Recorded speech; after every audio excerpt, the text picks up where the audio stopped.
Have you ever been triggered by someone or an event just like really gets at you?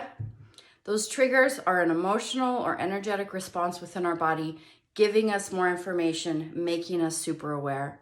My name is Kristen DeChambeau, and this is my video on insight into relationships in transition.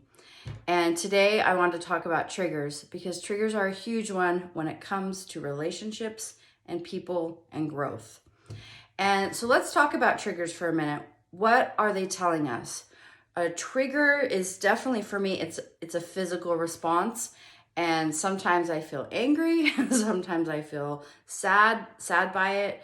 And that's the initial response, like, oh, but I've since learned to train my brain that triggers are just additional information to make me more aware. And when my immediate response might be anger or fear or sadness, I can then just not react on that and ask a few questions. So try this. When you're triggered, ask these two questions. Is this revealing that I want more for my life? Is it revealing that I want something better? Because often those triggering situations aren't the most favorable, and it's making us realize, okay, I want something better in my life. I don't want that. Right now, my life isn't reflecting more of what I want. It's reflecting a lower standard of what I want. So that's information. Okay, I want more, or I want something better. That's most often what triggers are for me, or an awareness of, hey, I need to be more cognizant of what's going on in my life because it's beckoning me, it's inviting me to a better place if I use triggers that way and not purely as a reaction. Let's consider for a moment, what is the source of your trigger? Oftentimes, it is a person that is most close to us. It can be a spouse, a parent, a child, a close friend. Those people we are most in touch with, in tune with. And if they are triggering you, ask, is this revealing I want something better for my life? Is this revealing I want something more? If that's the case, oftentimes we think the person who was the messenger of the trigger, they're the ones that we had the reaction with. We often think, oh, they're the problem. Or what a jerk for them for revealing this trigger to me. Those could be the first level responses. But I want you to just hold on for a minute. Don't go there. Just hold that immediate reaction on pause. And let's ask some more questions. Let's say it's a spouse that triggers you and makes you realize you want more for your life. You want things to be different. That can be really challenging. If you've been married a while and you're in your groove, your family has a culture, and then all of a sudden you want to change, that can feel really scary to everybody, including you. You might think, oh, I need to get divorced. I need to start over, blah, blah, blah, blah. Your mind just starts going. Let's hold on. Let's just ask ourselves for a moment. Is it time to grow and align more with what my soul is wanting? Most often, that is what this trigger is revealing to you. So what role does this person have in your life? In the case of a spouse, it's a very intimate, personal role in your life. If you've had a beautiful relationship, you've grown together, you've done things together. So before we abandon ship, because they're the source of the trigger every day, reminding you that there is more and there is better for you, you might begin to question your relationship. So let's hold on there. Don't question it. Let's ask, what would make me feel more in alignment with my life? This trigger's revealing something. So what's going to make me feel more abundant, more lovely, more caring, more joyful in my life? What is that going to be? For me, this happens frequently. Those triggers can be big or little, and I like the little ones better because that means just little adjustments, not huge adjustments. So last year, I've been wanting to write a book for a long time, and it's just constantly there. Write a book.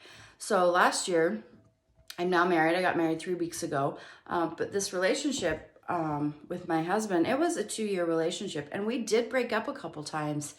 And one of the times we broke up, It was because I was still in this pattern of putting others' needs before mine. I was putting other people's dreams before mine. And, you know, I can only do that for so long until the trigger is there saying, hey, you got a book to write, and you're not giving attention to it because you're giving attention to everything else going on in life.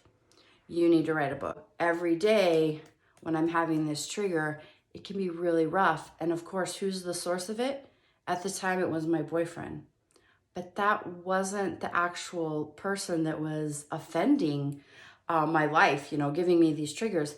It was my inability to acknowledge the gift that I had in me to share. I kept pushing it down. But my boyfriend, with everyday interaction, was the one who was helping me acknowledge that. So during the breakup, I wrote the book, and a few months later, we resumed our relationship. Now, at the time, I didn't realize this. At the time, I still was processing everything. It was a few months later when I realized the pattern that I was in and how I needed to break that. So the trigger is a message, and we can misinterpret the message or not understand it. In my case, my message, which I realized a couple months later, was, Kristen, you are putting your needs, your higher purpose, your desires on the back burner for everyone else. And I couldn't do it. I can't do it. That lesson was obvious after I processed it. So I have to quit doing that because it is a very easy way for me to get caught up in life and not be on purpose. If it's exercise, you know, I've been exercising for a while. In the last couple weeks, couple months, I haven't been able to. One, I got sick, I had hives, and my body just wasn't functioning right. And now school's starting, and they're online, and like it's early in the morning, whatever. These are legitimate reasons why I can't be on my schedule I was on. So because of that, every day my son is a trigger, like I can't go work out. But he's not the bad guy. It's I need to redo my schedule so that I can take time to exercise. The trigger is not necessarily the enemy. The trigger is the messenger. Hey, things aren't working right. I need to readjust my schedule. So then ask this, is the person or event that triggered me still valuable in my life? And if they are still valuable in your life, are they blocking or slowing you? Or the better question is, are you allowing them to block or slow you? Like they might be perfectly like, yeah, we're fine. But maybe you have the culture in your family or in your relationship, whether it be friendship, kids, whatever. Maybe the culture of your relationship needs to shift. And with a little shift, you then can serve your higher purpose, be your best self, and still maintain that beautiful relationship. When people around us see us changing, it's very scary. Like as my kids have seen me grow and change, I've had to constantly reassure them, this is gonna be okay, we're gonna be better, you can do it too, you can do scary things, and when people around you are changing, that's good. But sometimes they need reassurance that our relationship is still gonna be okay. They need to know the foundation is still okay. With a spousal relationship, use the trigger. They're the messenger. They're not the enemy. They're the messenger to say, hey, you need to live a better life. They don't even know they're giving you that message. They're saying, hey, you need to live a better life. You need to listen to your soul's purpose. You need to express more of that. And let's change our relationship a little bit so that you can be your best. So that's all about changing the culture. And I can definitely teach you how to do that. And I have courses coming up that I'm going to be offering so that it can be changed in such a gentle, beautiful way that you don't have to abandon ship of your relationships, your friendships, your spousal relationship, definitely with kids. Those relationships are long-term. So allow the new, better, aligned you to come forward. It's okay.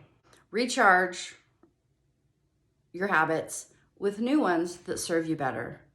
And sometimes the friend or partner must go, but that's not always the case. All right, have a great day.